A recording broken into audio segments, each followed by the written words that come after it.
Sir B Z Sameer Ahmed ಕರೀಲೇಬೇಕು. ಯಾಕೆ ಅಂದ್ರೆ 5ನೇ ತಾರೀಕಿಗೆ ಅವರು ಬರಲೇಬೇಕು.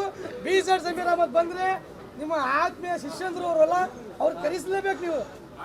ನೋಡಪ್ಪ ತಮ್ಮ ಕೇಳು, ಇಲ್ಲಿ ಜಮೀರ್ ಸಾಹೇಬ್ರು ಕೇರಳದಲ್ಲಿ ಕಾಂಗ್ರೆಸ್ ಪರವಾಗಿ ವೋಟ್ ಕೇಳ್ತಾ ಇದ್ದಾರೆ.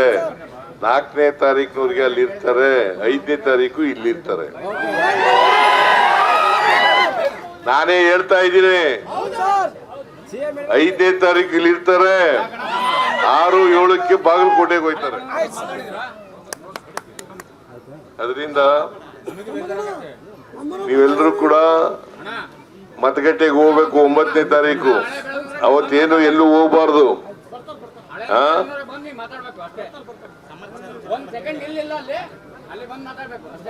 ಎಲ್ಲಿ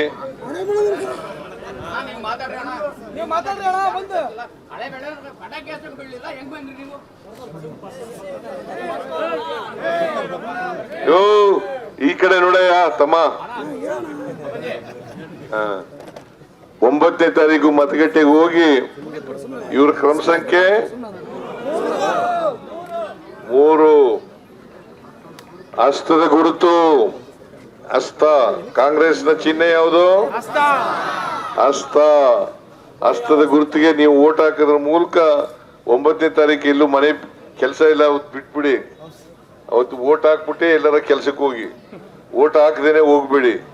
ಅದರಿಂದ ನಿಮ್ಮ ಹಕ್ಕು ಇದು, ಓಟ್ ಹಾಕೋದು ಇದೆಯಲ್ಲ, ಇದು ಹಕ್ಕು. ಈ ಹಕ್ಕನ್ನ ಚಲಾಯಿಸೋದನ್ನ ಯಾವತ್ತೂ ಕೂಡ ಕಳ್ಕೋಬಾರದು. ವೋಟ್ ಮಾಡ್ತಕ್ಕಂಥ ಹಕ್ಕನ್ನ ಕಳ್ಕೊಳಕ್ ಹೋಗ್ಬಾರ್ದು.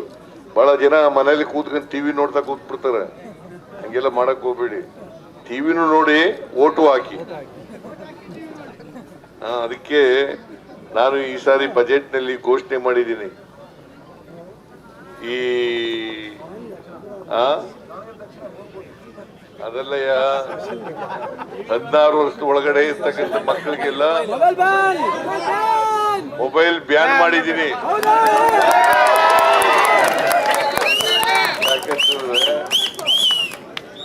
ಏನಮ್ಮ ತಾಯಿ, ನಿಂಗೆ ಒಳ್ಳೇದಾಯ್ತಾ ಇಲ್ವಾ? ಮಕ್ಕಳ ಭವಿಷ್ಯಕ್ಕೆ ಒಳ್ಳೇದಾಗುತ್ತಣ್ಣ. ಯಾಕೆ ಬ್ಯಾನ್ ಮಾಡದೆ ಅಂತಂದ್ರೆ ಮೊಬೈಲ್ ನೋಡ್ತಾ ಕೂತ್ಬಿಡ್ತವೆ, ಎಲ್ಲ ಓದಾಗಿಲ್ಲ, ಕಣ್ಣು ಹೋಗ್ಬಿಡ್ತದೆ, ಬ್ರೈನು ಇಲ್ಲ ಹೋಗ್ಬಿಡ್ತದೆ. ಅದಕ್ಕೋಸ್ಕರ ಬ್ಯಾನ್ ಮಾಡಿದ್ದೀನಿ. ಅದರಿಂದ ದಯಮಾಡಿ ಸಮರ್ಥ ಅವರನ್ನ ಆಯ್ಕೆ ಮಾಡಿ ವಿಧಾನಸಭೆಗೆ ಕಳಿಸ್ಕೊಡಿ. ಸಮರ್ಥವಾಗಿ ನಿಮ್ಮ ಪ್ರತಿನಿಧಿಯಾಗಿ ಕೆಲಸ ಮಾಡ್ತಾರೆ. ನಿಮ್ಮೆಲ್ಲರಿಗೂ ನಮಸ್ಕಾರ. ಕನೆಕ್ಟ್ ಕರ್ನಾಟಕ, ಇದು ನಿಮ್ಮ ನೆಟ್ವರ್ಕ್.